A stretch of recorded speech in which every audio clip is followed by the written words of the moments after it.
Hello and welcome to today's webcast, hosted by the Sales Management Association. Our session will start momentarily. First, a few announcements. Please note that we will not open attendees' audio lines during the question and answer portion of our broadcast today. However, we do welcome your questions and comments. You may submit these at any time by typing them into that small window labeled questions on the right side of your screen, which is part of the webinar application window. Also, a reminder that today's webcast will be recorded and will be made available for playback in the Sales Management Association's resource library. Our members will also find copies of today's slides available for download there. Today's session is one in a series of web-based Sales Management Association presentations that feature practitioners and thought leaders in the field of Salesforce effectiveness. The Sales Management Association is a professional association for sales operations and sales management professions. We provide our members with research, case studies, training, peer networking, and professional development. If you're joining us for the first time, we invite you to consider membership in the association and encourage you to visit us online at salesmanagement.org. I'm Bob Kelly, Sales Management Association Chairman. I'm pleased to introduce two excellent speakers today, and following their prepared material, I will moderate discussion. Today's presenters are Mary Shea from Forrester and Pat Lynch from MindTickle. Mary Shea is a principal analyst at Forrester. She advises the firm's clients on routes to market and conducts research on the evolving business-to-business buyer. She's previously held leadership positions in high-growth startups as well as publicly traded firms. She's joined by Pat Lynch, who's vice president at MindTickle. His background includes roles in sales consulting, sales management, and sales enablement. He's previously led teams at SalesBridge and CSO Insights. So, thank you to Forrester's Mary Shea and MindTickle's Pat Lynch for being with us today. Welcome, Mary and Pat. Well, thank you, Bob. Oh, good. Pardon me. Thank you, Bob. I'll let you take it away. Sounds great. Well, I'm very, very pleased to be here with Pat and Bob and the rest of the folks on the line, speaking and sharing the latest research that I'm doing on how B2B sellers can be extremely effective in a digital-first environment. And as you can imagine, I get contacted by press and others on a daily basis, being at Forrester. And so often I have folks asking me, what is the future for the B2B salesperson? And I thought I'd start out by being really, really clear. The reports of the B2B seller's demise, I think, has been greatly exaggerated. And, there's no question that AI, bots, and other technologies are going to change the role of the B2B seller, and that, in fact, there'll probably be less of them in the future. But automation will also provide sellers with much more time to deliver insights, and will reduce the amount of time they're spent on administrivia and give them more time in front of customers.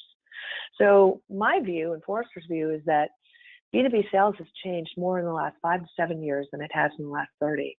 But there's really never been a more exciting time to actually be in the business. Salespeople who actually crack the code and their teams that help them be effective in a digital-first environment are going to make more money than they've ever made before. They'll have a higher impact with their clients, and they'll deliver tons and tons of commercial results to their firms. So again, lots of change coming down the path, which you're all aware of, but a very, very exciting time to actually be a seller. Part of the work that I do at Forrester is advising companies of all shapes and sizes how to move forward in a digital-first environment. And so over the last 2 years or so, I've noticed a real difference. In the past, these companies really wanted to talk about this concept of digital sales transformation, and now they're aggressively and urgently moving forward. So sales digital transformation is now a necessity. If you think about it, modern B2B buyers want to buy from modern sellers, and they want to interact fluidly across channels. And when they're doing so, they want to have a very, very consistent engagement experience. And we believe that companies that fully embrace this journey are going to thrive, but those that actually delay risk disintermediation from other more nimble competitors or actually from customers themselves. So I thought I'd take a moment, being that I'm a researcher and such, and ask everyone here on the phone who's live, how is your organization evolving to engage with digital first buyers? So let's take a look at a continuum that I just created. Would love your feedback on it. Kind of the first stage is we're just starting to think about it. Maybe we maintain traditional organizational structures. We haven't updated our tech stacks yet, our sales tech stack. And we have a pretty traditional approach to sales training, onboarding, and development. Second stage of this continuum is we're embracing new constructs and technologies. Maybe you haven't figured everything out, but you're starting to really look at ways to do things differently in support of this new environment. Maybe you've changed inside sales as a nomenclature and called it digital sales. Maybe they report into marketing because these sellers might have more in common with how marketers engage on a daily basis than traditional sales managers. You're starting to really do an audit on your tech stack and infuse new apps and technologies into the stack. And you understand that much of the sales training that many companies use was developed out of the IBM and Xerox school. 20 years ago, maybe that made sense, but today you need to embrace modern learning systems and provide sellers with the types of learning that will allow them to engage with today's buyers effectively. Third stage in this continuum is you've got a 21st century sales tech stack in place. Your sellers have a digital first mindset. Maybe you're a SaaS company or an as a service company. You've got the tools in place to drive efficiencies and increase seller engagement quality. And you're leveraging some sales readiness tools like MindTickle and others that give sellers with the ability to learn real time, anywhere, anyhow they are, provide rich data and analytics, and allow sales leaders to make sweeping changes that are going to make their organization more effective. The final stage of this is you're taking a holistic approach to your entire routes to market strategy. And that's not just your direct or inside sellers, but your entire partner ecosystem and e-commerce channels. And you're creating seamless handoffs between all of its different players and a consistent experience for your customers. This is pretty sophisticated. Perhaps many companies are not there yet, but I'll share some case studies later on in the discussion of companies who are moving along. So I don't think it really matters where you are on this continuum. If you're all the way far to the left, there's no cause for panic. What I think is critical is that you have real urgency around moving forward. And so with that, I'd love to pause and do some research with all the folks on the phone here. And if we could switch to the interactive poll, take a few moments and let us know where you are on this journey. Where is your organization on this continuum of sales digital transformation? Are you just trying to think about it? Are you embracing new ways of organizing, integrating new technologies into the stack? Do you have a fully operational 21st century sales tech stack? Or are you one of those unicorns in terms of your sales operations and effectiveness, and you've got a holistic approach to going to market? So pause for just a moment, and then Susan, if we can pull up the results, I'd love to see where we are. Yeah, very interesting. I think it's pretty exciting, and this is fairly consistent to a poll that I did with my webinar that was loosely based on this topic as well. So I think the great news is you've got just under 70% that are really actively moving, starting to think about it, embracing new constructs and technologies, 15% with a new sales tech stack in place, and 12% with a holistic approach to going to market. So we're looking at the sweet spot where you guys have 40% of the folks on this call are really looking at new ways of organizing and new technologies and tools to integrate into your process to enable your sellers to be more effective. I think that's really awesome. So if we can save these results, Sri, I'd love to see them a little bit later. For now, let's move on.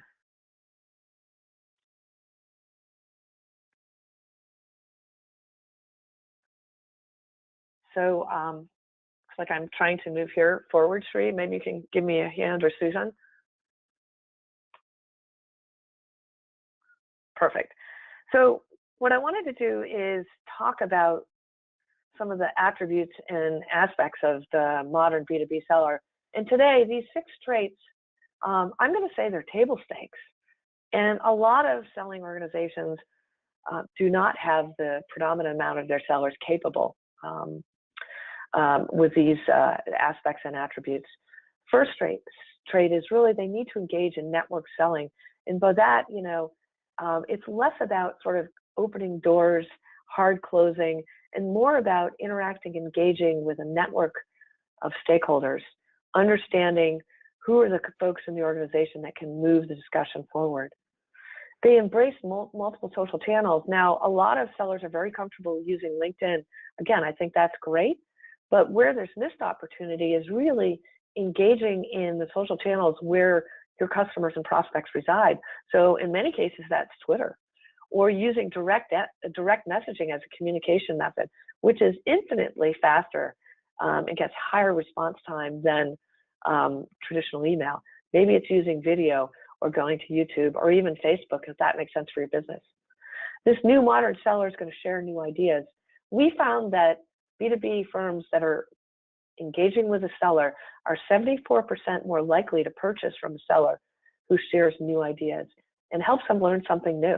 That's something that's within your control. You've got to be able to leverage digital tools, and these sellers recognize that collaboration is key to success. In the past, I think marketing, sales operations were a bit siloed, but today, if all of these internal organizations aren't working in concert, you won't be good enough to engage with this modern buyer. And then, of course, sellers need to be able to have insights-driven conversation. And whether those insights are gained from web crawlers and different types of tools that can give sellers information about their contacts before they've even made that first outreach, or other ways of marketing, packaging up rich insights from behavioral data, customers want to interact with sellers who can deliver insights as part of the process. Now, I am a bit of a futurist as well, and so I wrote a report called The B2B Seller Reigns in the 21st Century, and I envisioned what the sales profession was going to look like as we got even further into the 21st century. So we're not here today. I'm not necessarily saying you need to focus on this, but as we move forward and tools and automation and variety of technologies become partner with a salesperson, you're going to see different attributes be more and more important. Digital adeptness and adroitness are critical. Having an operational mindset. Maybe some of you are doing this already, which is training your sellers in storytelling. And of course, being an empathetic partner is something that's always going to be important. But these folks are going to potentially manage a large collection of accounts amped up with technology and going to have a little bit of different attributes than they have today.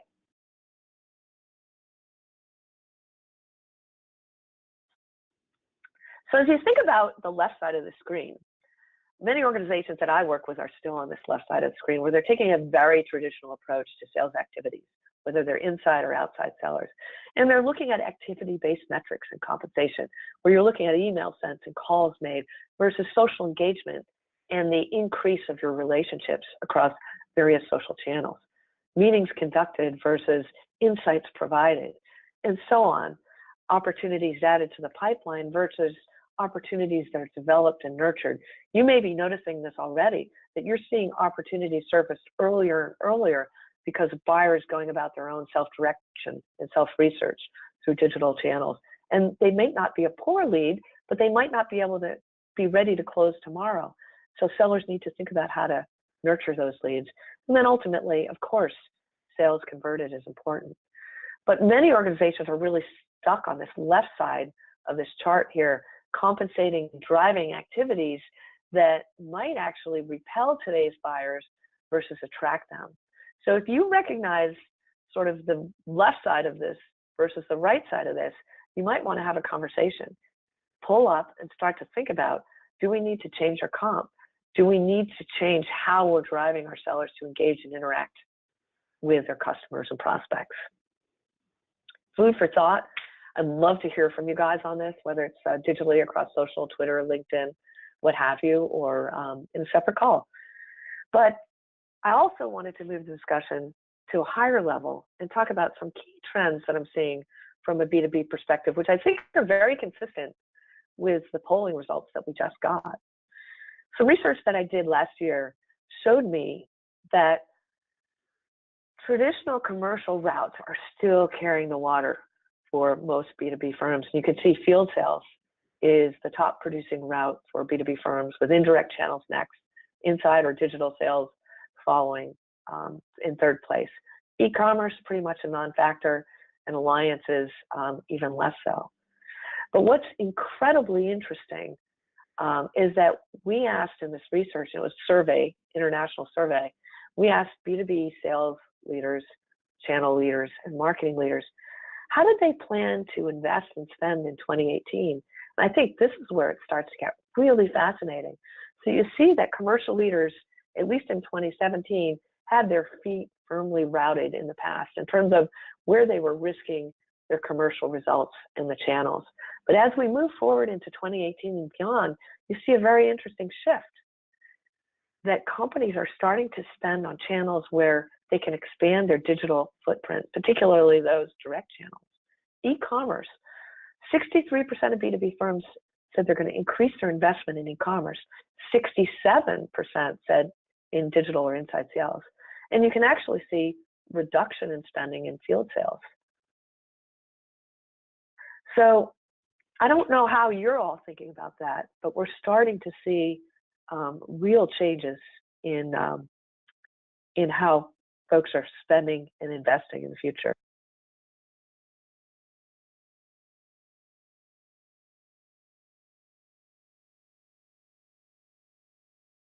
I wanted to talk about a couple of mini business cases of organizations that are starting to really move forward. And Microsoft, you might have heard in the past, really wanted to do a better job of enabling their cloud-based business, and they wanted to put the customer at the center of their commercial strategy. So what Microsoft did was actually restructured their entire global sales organization, and they're focusing almost primarily on their inside sales.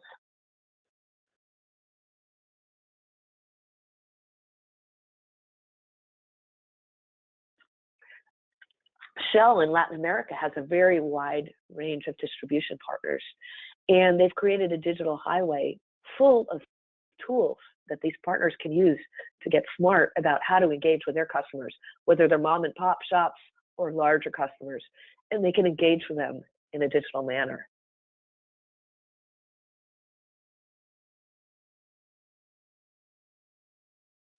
And Miller Coors, maybe some of you are craft beer drinkers. I've just become one, having moved to Portland, Maine. Their draft beer segment was taking a huge hit from the craft craze. And what they did was actually partner with a sales enablement firm that could help them provide real-time customer data to their customers at the field level. And they could actually provide their customers with ideas about how much money they would make or save by using more or less of the different beer that they were going to purchase.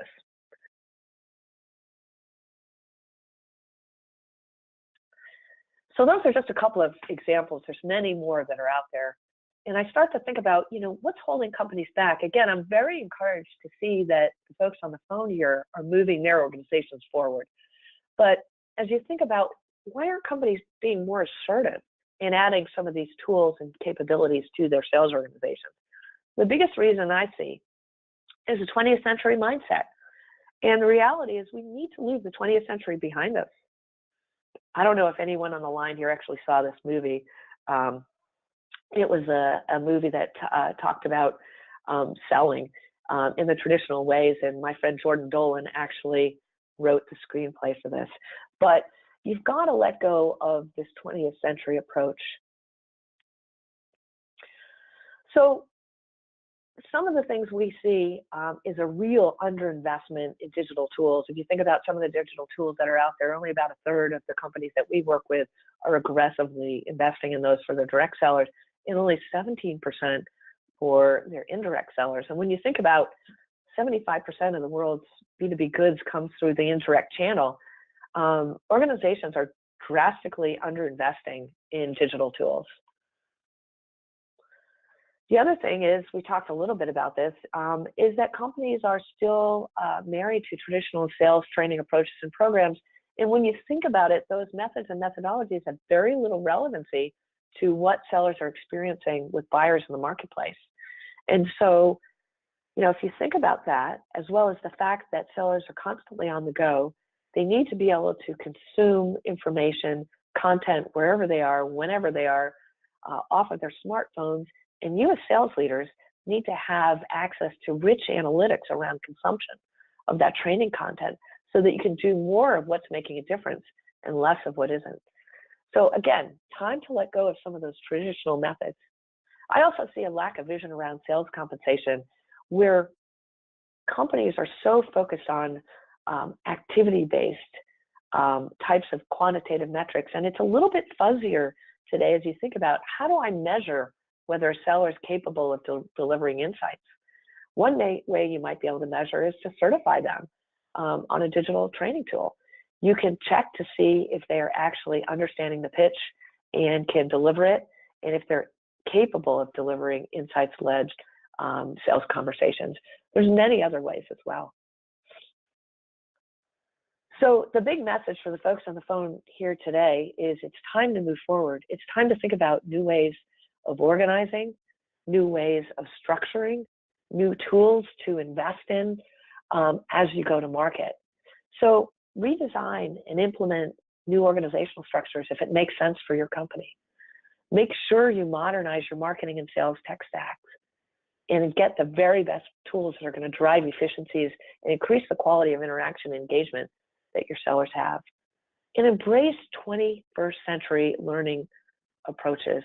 Again, we're 2 decades into the 21st century. It's time to move forward. So those are just a couple of quick ideas and insights as you continue to move your organization forward on this continuum. Super excited to see where you all are. And at this point, I'm actually going to ask Pat to take over and lead the final part of this discussion. Well, thanks very much, Mary. And yeah, thanks very much, Mary. And I just wanted to compliment you and Bob, Sales Management Association. MindTickle relies on your objectivity and your subject matter expertise. So we really appreciate it. And it's a privilege for us to present today a little bit about how we're making an impact for those people who are doing this day in and out in sales enablement. So with that, let's go ahead and just jump in here. So you heard from Mary about how important sales digital transformation is. We would like to go ahead and add that it's now digital sales enablement. So what does that mean? Well, first of all, there's been an enormous rise of the sales enablement role just within the last year. So let's take a look at the before and after scenarios when you apply this transformation. So given that the buying behaviors and selling behaviors have changed drastically in the last couple of decades, the onus is also on how we are enabling the sellers. So building the capabilities of the sales teams also needs to go through the digital transformation. So sales enablement has come a long way from ad hoc training, printed materials, and handouts. It's now evolved into bite-sized learning, on-the-job coaching, and complete visibility into the readiness of the team, which helps you align your training and your performance.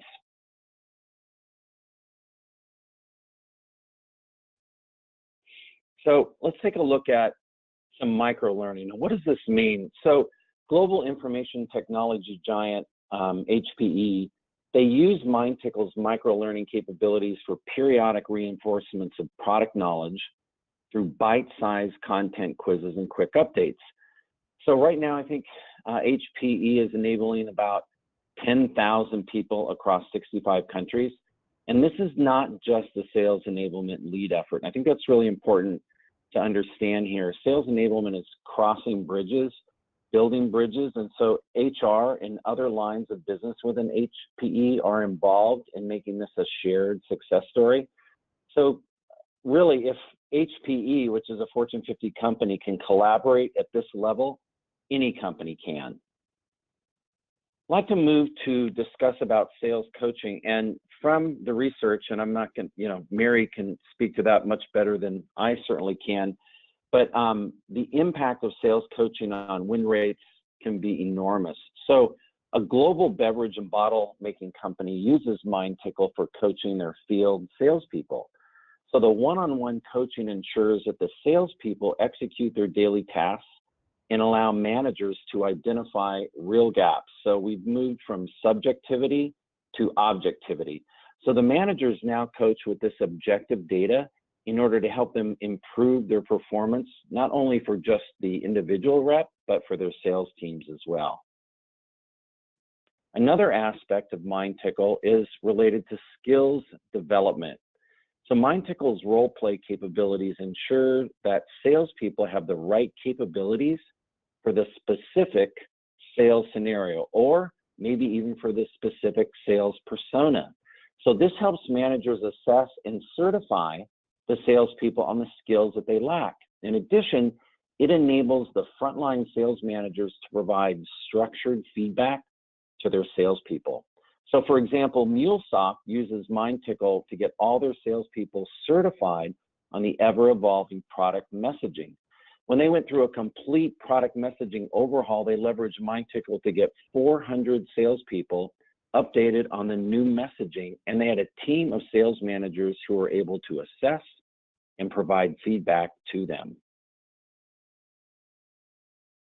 Now let's take a look at sales analytics. And what we've heard, especially in some of the different trade show presentations that we've attended, what's really important to management's really important to me. I don't know if you've heard that term, but sales leaders often say that the sales analytics are some of those compelling reasons why they use MindTickle.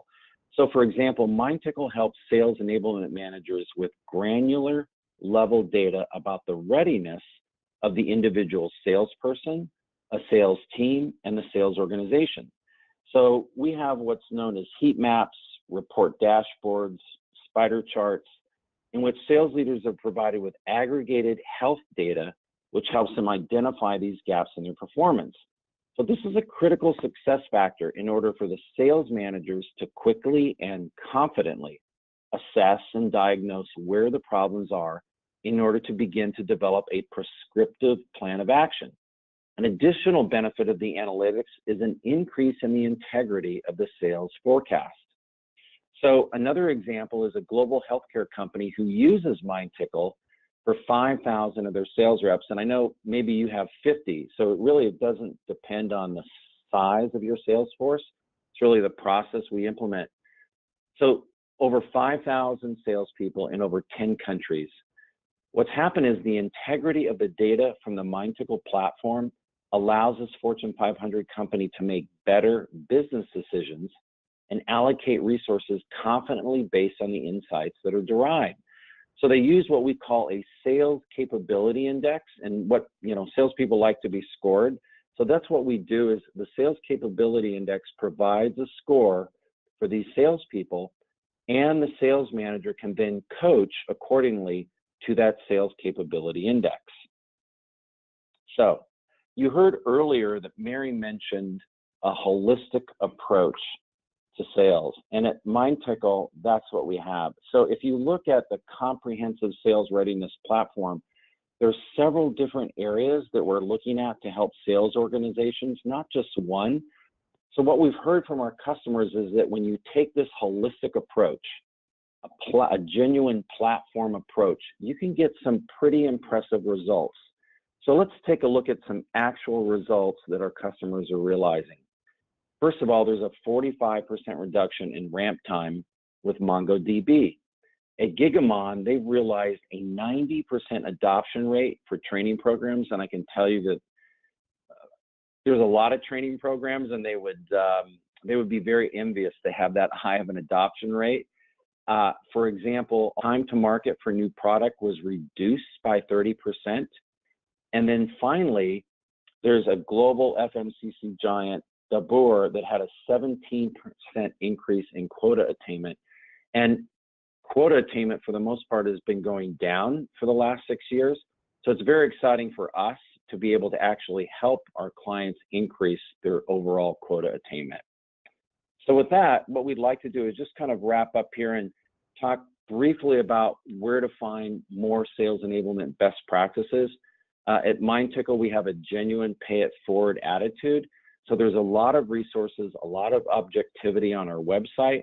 We really invite you to go there. We'd love to hear from you some feedback on what we can do to make this site better for you as a practitioner, sales leader, sales enablement executive, sales ops.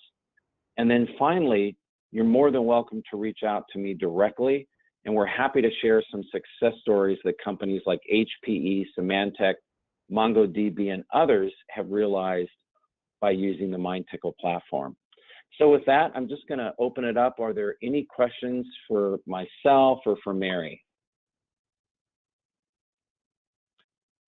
Thank you very much. Bob Kelly here, and appreciate the good presentation. I'll just take a moment and remind our audience that if you have a question, you can submit it by typing it into the questions box on the right side of your screen. We have a couple in the queue, so I will get to those and then read additional ones as they come in.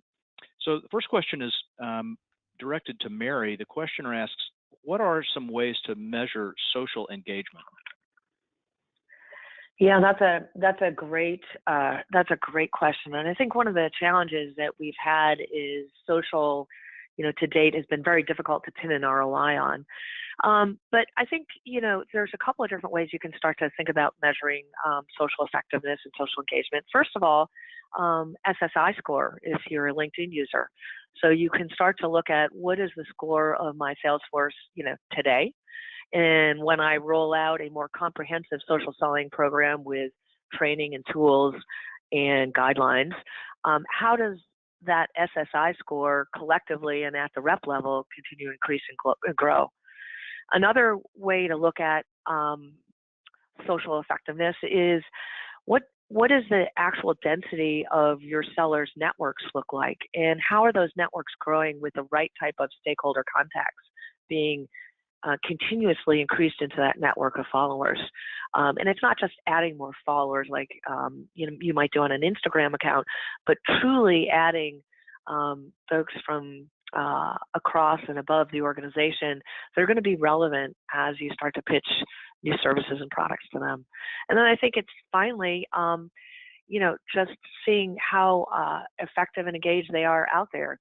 The thing about social is you want to take an 80-20 approach. 80% of the time you should be sharing other people's stuff, only 20% of the time your stuff. So how are your sellers behaving on a daily basis? Are they conducting digital good deeds? Are they being connectors? Are they sharing thought leadership from others? And so on. And so I think those are some of the ways you want to start to think about and start to measure down the path. Excellent, thanks. Our next question is, how can this concept be applied to channel resellers where salespeople don't report to the vendor firm or the primary seller? Patrick, I'll let you take that one. Sure. Well, actually, from a process perspective, we really haven't seen a change whether we're working with direct or resellers or indirect. It's really just a matter of applying rigor within your sales process. And in this particular case, we're obviously advocating the MindTickle platform, but let me just reset a little bit there. What we have found, whether it be channel, direct, indirect, is oftentimes we're looking for a client, a prospect to really have a sales process from which then they can apply this rigor and this discipline and this sales technology. And so sometimes you've heard the phrase, you have to go slow to go fast. We kind of say sometimes you need to pause between the stimulus and response. So we know that there's urgency in the sales cycle, and we know there's urgency to help sales organizations hit their number. But by taking a pause and realizing that if you want to build a true foundation, start with sales process and then layer in the sales technology. You'll probably get a much better result. So you see no difference then in an indirect channel compared to a direct channel? We haven't from a MindTickle perspective, but I'm sure Mary and Forrester probably has research around that. Absolutely. This is something I've been thinking about a lot lately. I think it's a great question. And, historically, our research shows that, only 17% of B2B firms are assertively enabling their channel. But if you start to think about the dynamics of how the channel is changing today, particularly in the IT or technology space, 65% of technology decisions are now being made by line of business executives. And the channel is completely unprepared to engage in that with those personas. I was talking to BMC the other day, and they're doing a phenomenal job of enabling their channel. They've rolled out social selling, they've rolled out platforms, they've rolled out training. So I think there's actually even more urgency than ever before to provide the channel with these types of tools, because the channel is going to die on the vine if they sell the way they've been selling, which is, product configuration and relationship and price. Because today's buyers, whether it's from SaaS or just their own digital savviness, want to focus on outcomes. And unfortunately, the channel isn't prepared to have those types of conversations. Speaking very broadly, and definitely don't want to offend anyone on the line here, but in the past, I think the channel sort of just did what it did with very little support. Now I think the onus is on the OEM or the business firm to provide much more training tools and support to the channel. And I know companies like BMC are making massive investments with technology because they want to bring down cost of lead for their ecosystem partners and continue to drive more profitable growth for their own business. So I think it's a very exciting time to think more assertively about how to support the channel. Good insights. Thank you. We'll stick with you for this next one, Mary. The question is, how do you see the value of digital sales solutions in the world of complex solution selling? Yeah, that's a great question. So, I think that, as we know, people buy from people, and they buy from people they know, like, and trust. And as the solution gets more complicated and expensive, the more buyers want to engage in that face-to-face conversation, extended stakeholder meeting, and so on. But where I do think that digital can play a role is throughout the entire buyer journey. You sort of have three macro phases of the buyer journey where you're, trying to explore and discover in that first phase. And then the second phase is you're trying to really get a sense of what the product capabilities are and the competitive landscape. And the third phase is you've already purchased the product and you want to take the relationship to the next level. Well, I think there's digital opportunities throughout the entire buying cycle. Early on, reading digital breadcrumbs, whether that's through social behavior or through apps like Detected by Charlie, sellers can have and infuse themselves into the conversation, have direct knowledge of what matters to the buyer. Further down the cycle, you can engage digitally to increase stakeholder engagement. How about the worst time in the sales process is when you drop a proposal, right? And then you never hear from anyone. Well, that's the time when you can actually share on social and other apps and continue the engagement in a way that isn't, can I have an update about where the proposal is? And then throughout, after they become a customer, I think it's co-collaboration digital tools. So how do you continue to take the relationship to the next level? What are the critical success factors? How do you have digital dashboards to let you and the executive sponsors know if the relationship has turned in one direction or another? So I don't think the B2B salesperson is going away, but I think they're going to be amped up with tools throughout the entire customer lifecycle, so to speak. In a way that's every bit as relevant in the context of complicated selling. Absolutely, absolutely. Transactional stuff. Yeah, good. Yep. Okay, we're pressing on. Next question. Pat, we'll swing this one over to you. Actually, I'm going to try my best to paraphrase a couple of questions related to transitioning training content into these digital forms. One questioner wants to know, how do you get complicated information into more bite-sized, consumable content? Is there a time limit that you suggest, say, 15 minutes, for example? So that's one element of a question we've got. And another is, does it take different kinds of people to staff this different way of supporting sales organizations? I hope both of those are clear, but they relate to how companies are transitioning in embracing. Sure. Let me take the first one, and then you might have to remind me on the second one if I just want to make sure I'm answering correctly. But when we say micro learning, it's bite-sized information. So what we've found is that if you can take, for example, a webinar, a white paper, a lot of different types of content, and socialize that within your sales organization to find out what's effective. You might have a marketing automation platform that will be able to contribute to what content is actually effective and working, what are the salespeople using. So you could start there, for example, and really just take out bite-sized aspects of that content and then start feeding that to your salespeople in a way in which you're trying to ideally correlate the sales training, or in this case, the bite-sized sales training, to outcomes. So it's actually not that difficult to do, and you can do that at scale with our platform, which is a unique differentiator. But what we found is that oftentimes the content's already there. It's just a matter of curating it for bite-sized information. I hope that answers the question.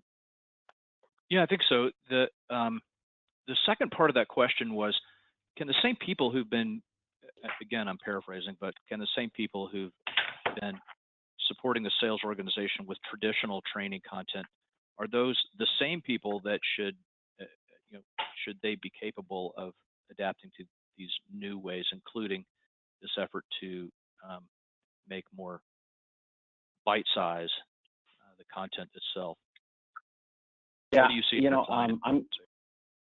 Yeah, I would say that depending on the vertical market, it may depend, but what we've found is that those people who are familiar in the L&D or sales training world, they pretty much get the fact that you have to reinforce over and over in order for the training to actually be sticky, where you hope eventually it's going to lead to the outcomes that you're looking for with the training. So I would say if you do have a sales training background, an L&D background, what we do is basically provide amplification and then accountability so that hopefully outcomes can be realized, and you can start to correlate specific training to outcomes.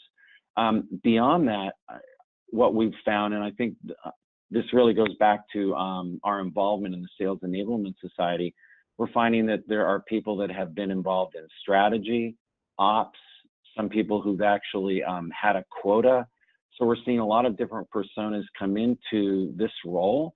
What we like about that is it brings a fresh perspective, and it goes back to what Mary was talking about. It really is a holistic view, not only from a digital sales enablement transformation, but you're starting to see a more holistic view of the person, the persona that's required to start to drive this digital sales transformation change within a sales organization. Good, thank you. Mary, we'll swing over to you for this next question. Again, I'm going to do my best to paraphrase it. The questioner asks, technology investments like these are expensive. Do you see these as additive expenses for the sales force, or are companies divesting in some areas in order to reallocate expense to pay for these solutions? Yeah, another really solid question.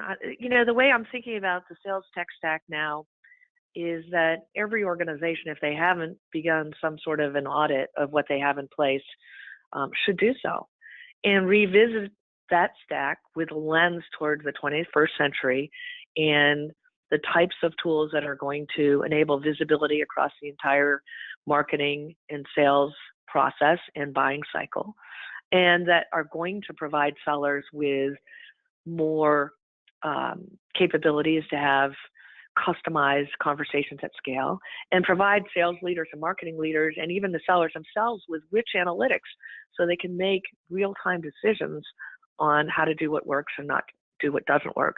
Pat talked a lot about the analytics, and as a former chief revenue officer, I mean, I couldn't get and consume enough analytics on a, sort of a daily, hourly basis. And the kinds of analytics that you can now get can really help you make decisions better and move sort of your B and C players up to become A and B players, which is significant when you're managing and overseeing a large global sales force. So that's a long way of saying, I think there are some core technologies that provide the legs of the stool to your sales tech stack, whether it's, CRM, marketing automation, maybe it's a content management or sales enablement automation platform, as we call. Clearly, you've got to have a LinkedIn Navigator. And then you start to think about how do you layer on different types of tools and apps, and where do they make sense from a region, product, and leadership perspective. So I think you've got to take a look and shut off the stuff that's not delivering high value. Go for a less is more approach for everyone, and then start to roll in some of these more innovative tools across the organization where it makes sense.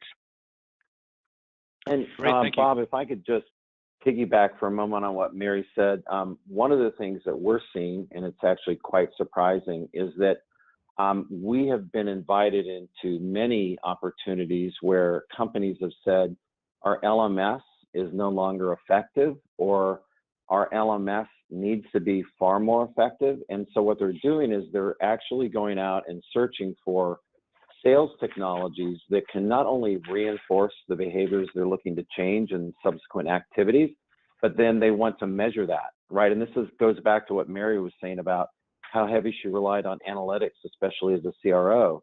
So what's happening in the marketplace is that companies are genuinely looking for a solution to this pain point. And we found ourselves pulled into many opportunities that we didn't even solicit. And it's all around LMS and training. So I know paradigm shift has been used oftentimes in the past, but I would probably say that we are clearly seeing a genuine paradigm shift in how organizations are going to train their people, not only now, but for the future. Good. I'll let you handle this next and last question, Patrick. I'm guessing it's one you get a lot. And the question is, what kinds of ROI are you observing on investments made in digital transformation? Well, that's a fantastic question. And it is going to be different for every company. So let me back up for a moment. If somebody's looking for an overall ROI, I would say that ROI is probably going to be aligned to the key performance indicators of which either the sales leader and sales organization is judged, or maybe even the overall company. So ROI means different things to different people. So for example, an ROI might mean win rates. An ROI might mean we were spending $2,000 a year on sales training. We need to get it down to $1,500. How can you help us, right? So ROI is different for many companies. Here's the good news, though, is that with the sales tech stack, and by the way, I had a conversation with a sales leader outside of high tech, and I said, tell me about your sales tech stack, and he's like, what are you talking about? So I think it's important sometimes to realize that beyond high tech, they may not be the early adopters, but nevertheless, they're looking for an ROI. So you can finally start to get an ROI using data analytics, and you can start to correlate sales training to outcomes. Those outcomes will probably make up your ROI. So I hope I wasn't nebulous in my answer, but bottom line, data analytics allow you to finally start to craft the appropriate ROI for your company. Yeah, maybe I'll just push you to be a little bit more specific there, in particular explaining the practical matter of attaching outcomes to training. How might you do that? So how might you do that is you obviously have to diagnose and have a before and after, right? So you are applying, for example, a particular methodology where you get the outcomes you're looking for. What's very different here is that, and I'll just talk briefly about the MindTickle platform. It could be another different type of sales technology, but what technology is doing is it's applying true rigor to a sales process that may not be there. So you want to coach, but you don't have the rigor or infrastructure to coach. You want to onboard faster, but you don't have that rigor and infrastructure to onboard faster. So that's really what technology is impacting and affecting. So almost irregardless of the methodology, just by applying a rigor and an infrastructure to a sales organization where maybe that was a little bit kludgy, you're probably going to start to see some significant results in your key performance indicators. Well, on that note, we'll leave it, and I'll take a moment and just thank you, Patrick, and also Mary Shea, for a great presentation. Really appreciate you spending some time and sharing your insight with us today. Thank you, Bob. Thanks, Patrick. Yeah, thank you, Bob. Thank you, Mary, and the rest of the team. Appreciate it. Take care, everyone. Indeed. All right. Thank you. So before we sign off, I'll take a moment and remind our audience that our next Sales Management Association webcast is Thursday, January 25th. That's tomorrow, when we'll host end-to-end territory management strategy. You can learn about this session and many other sessions on our website at salesmanagement.org. I'm Bob Kelly, Sales Management Association Chairman. Thanks again for your time and attention today. Goodbye until next time.